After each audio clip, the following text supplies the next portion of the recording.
Hey, what is up, you guys? Hope you guys are doing well. So today's date is the 12th of April 2024, and we're going to be looking at what we call similarity. Similarity in grade 12, and yeah, I hope you guys have heard about the topic. Okay, so now I'm pretty sure you guys already know what a polygon is.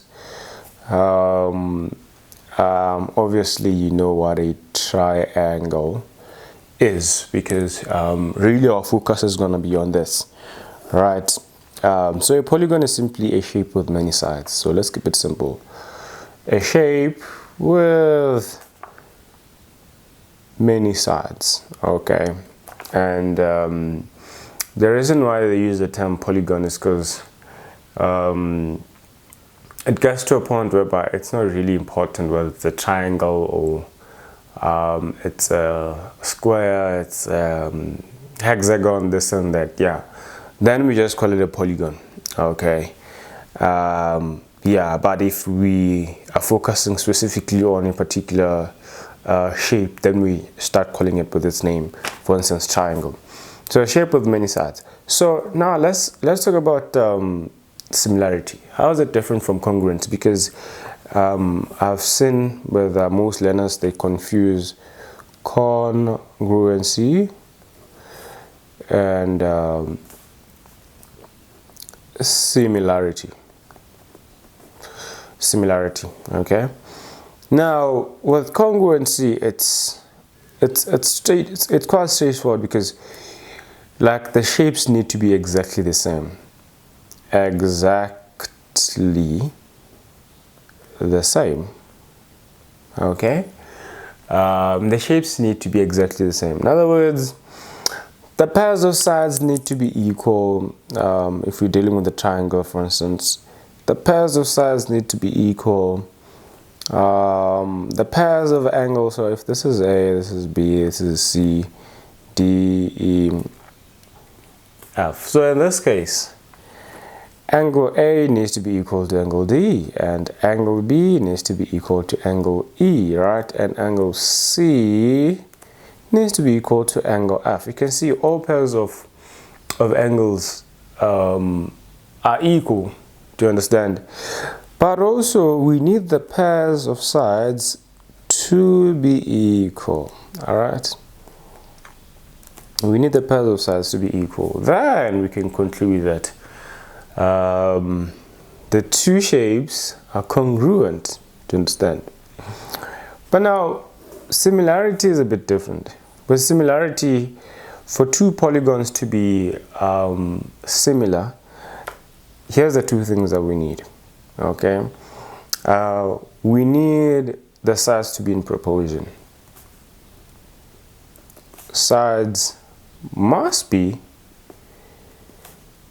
in proportion. Now, that is a bit different from congruency, because congruency does not speak of what's this thing? It doesn't speak of proportionality. It speaks of equality. Okay, in other words, the sides need to be exactly equal. They need not be, proportional. Okay, but most people don't understand what we mean by sides being in proportion. Okay, so this is what we mean. Sides must be in proportion. This means that, let's say we've got A, B, C, and we've got this side, we've got E, F, and then G. Okay, here's the situation. Sides must be in proportion. So meaning that this is going to be 10. Even if we say 15, and then if this is 10, this is going to be 30. If this is, let's say,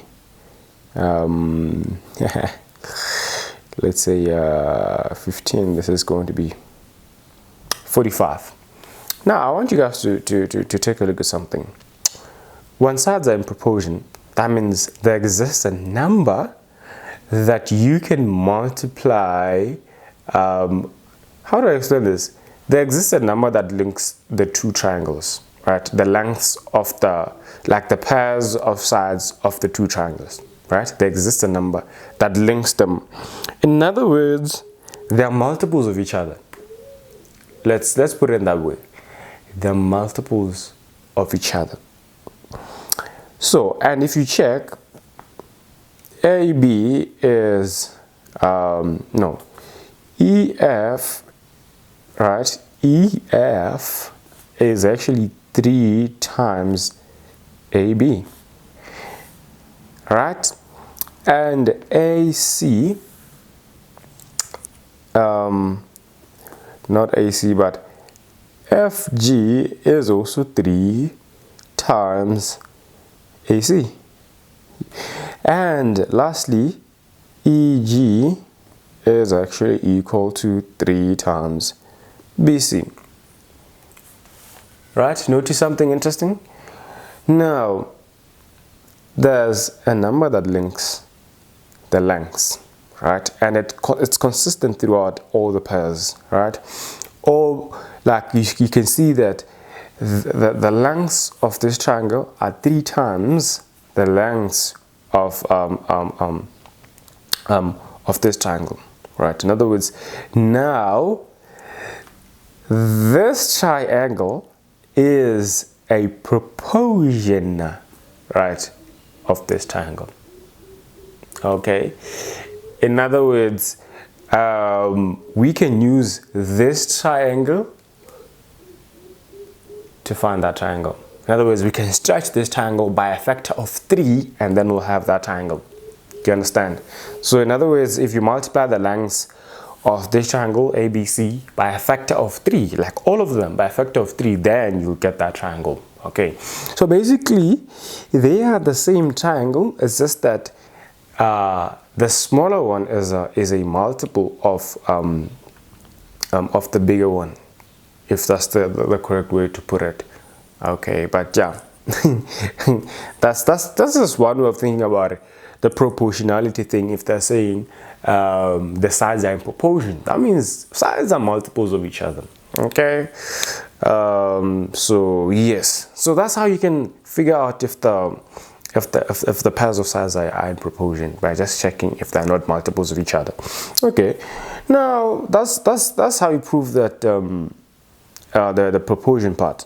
But number 2 says the angles must be equal, right? The pairs of angles must be equal. Okay, must be equal. Now with this, it's also the same when we're dealing with congruency. Do you understand? Okay, because the only time congruency differs from similarity is when we talk about the sides. Because with congruency, the sides as well, the pairs of sides need to be equal. But under similarity, the pairs of sides need to be in proportion. In other words, the sides need to be multiples of each other, the pairs of sides. Okay, I'm always going to make the mistake saying sides instead of pairs of sides, right? It's always pairs, because we're always going to talk about this side relative to that side, this side relative to that one, so on and so forth. So it's the pairs of sides, if we were to put it in technical terms. So the pairs of angles must be equal. Okay, in other words, angle A must be equal to angle F. Angle B must be like strictly equal to angle E, and angle C must be equal to angle G. We're not saying there must be multiples of each other. No, they need to be strictly equal. Okay, yes. So that's similarity for you guys, the ABCs of similarity. Okay, so I'm pretty sure you guys now know how to distinguish between congruency and similarity. Okay, but now there's congruency, congruency in general. Okay, I mean similarity in general, and then there's similarity specifically for triangles. Specifically for triangles. Now that's a different type of similarity, okay? Because you see, with similarity in general, the two are actually required. Sides must be in proportion. The pairs of angles must be equal. Now that's both must hold, okay? Both must hold. In other words, this needs to be proven. Also, this needs to be proven as well. You need to show us that, okay, the pairs of angles are actually equal and the pairs of sides are in proportion. So, if that's in place, we conclude that the polygon is, the polygons are similar. But when we're dealing with triangles, we only need one of the two. So you can only you need to prove one or two. Okay, in other words, you need to show us if the sides are in proportion, then we're good. Right, we can then conclude that, all right, the two rectangles, the two triangles, the two triangles are what we call are similar. Okay, the two triangles are similar for as long as you can show us one or two. So if sides are in proportion, we're done. Or if the pairs of angles are equal, we're done. All right, so we need one or two. So now that's one of the interesting things about triangles. They're not that difficult to prove that they're similar because you only need to prove one or two. But with other polygons, when you're dealing with hexagons, when you're dealing with quadrilaterals, well, you will have to prove one and two. Okay, so yeah, that's just one of the important things that you guys need to know.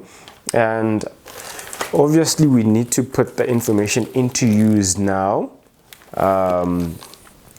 yes, and see right, how we can apply the information that we've just learned. So you guys can see the diagram. Okay, you guys can see the diagram. I hope we're not going to have issues here, but I'm going to try and redraw it so that we don't have any issues.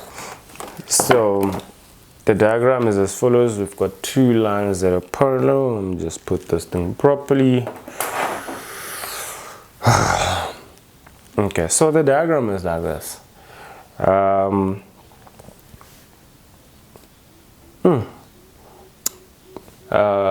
Okay, here's the situation. All right, we've got something that looks like a Z there, and you guys, I'm sure you're already thinking about alternating angles. Hopefully we're going to have parallel lines, and there we have it. And we've got A there, we've got B there, we've got C and D. And that's our E, and there's a 1, there's a 2. Okay, and yeah, it said that the length of AB is 4 centimeters, the length of AE is 2 centimeters, and here it's 3 centimeters. Okay, looks pretty, isn't it? So now let's answer the question. We are asked to prove that triangle ABE is similar. Alright, remember, when this thing is horizontal, that's congruency, but when it's like that, it's similarity. Okay, so now prove that ABE, that's this triangle here, you must prove that it's similar to that triangle over there. Okay, and remember, we need to prove one of two. Okay, one of two. First, we can show that the sides are in proportion, the pairs of sides are in proportion, or we can show that the angles, all three pairs of angles are equal. So prove that triangle ABE is similar to DCE. Okay, DCE. Okay, So it's gonna be the easiest. Obviously, we cannot say anything about the sides simply because you can see that we don't have the length of BE, we don't have the length of CE, and there's no length of CD. So I mean, we cannot pick number one, whereby we have to prove that the pairs of sides are in proportion. Okay, we cannot pick that one simply because we don't have the information that allows us to do that. Okay, but one thing for sure, we do have enough information to actually prove that the three pairs of angles are equal. So we're just going to say, okay, let's start. So this is the first question actually. So we're going to say, okay, fine. We see that angle A is actually equal to angle D, right? That's the first thing. And what is the reason for that? That's alternating angles. And obviously alternating angles can only exist when there's parallel lines. Okay. All right. And number two, what other angles are equal? I hope you said angle B is equal to angle. Angle what? Angle C. Same reason, alternating angles, right? Alternating angles. AB is parallel to CD. Okay. And number three, obviously the third pair is equal. If you can prove that the two pairs are equal, the third pair must be equal. So what is the other pair? E1 is equals to angle E2. Okay, angle E1 is equals to angle E2. So you can either say third angle,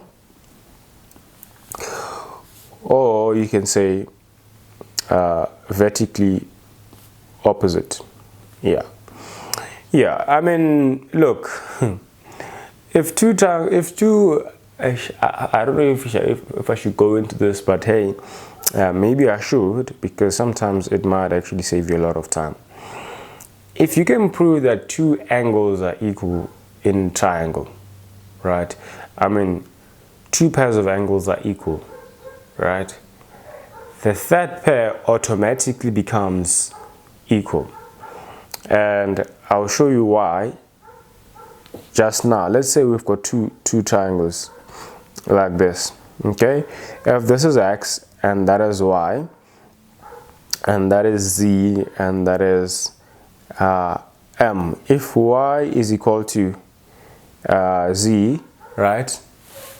If Y is equal to Z and X is equal to M, you can see that the third angle is actually equal to 180 degrees minus what? Minus X minus Y. Do you guys agree? Same goes for the third angle. This side is going to be 180 degrees minus M minus Z.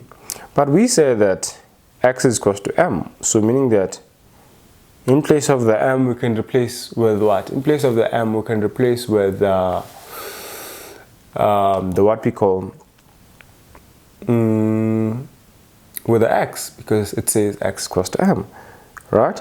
But in place of the Z you can replace with what? With Y, because it says Y equals to Z minus Y. Can you see that this is exactly the same as that? So I've proven my point. Whenever you've already proven that the two pairs of angles are equal, automatically the third pair must be equal. So you can just simply say third angle, all right, and then it's done. So yeah, we have proved that, you know, all pairs of all three pairs of angles are equal. So now, with that having been gotten out of the way, we can simply conclude that the two triangles are similar.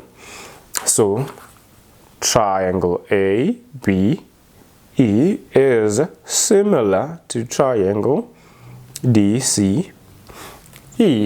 Okay, All right.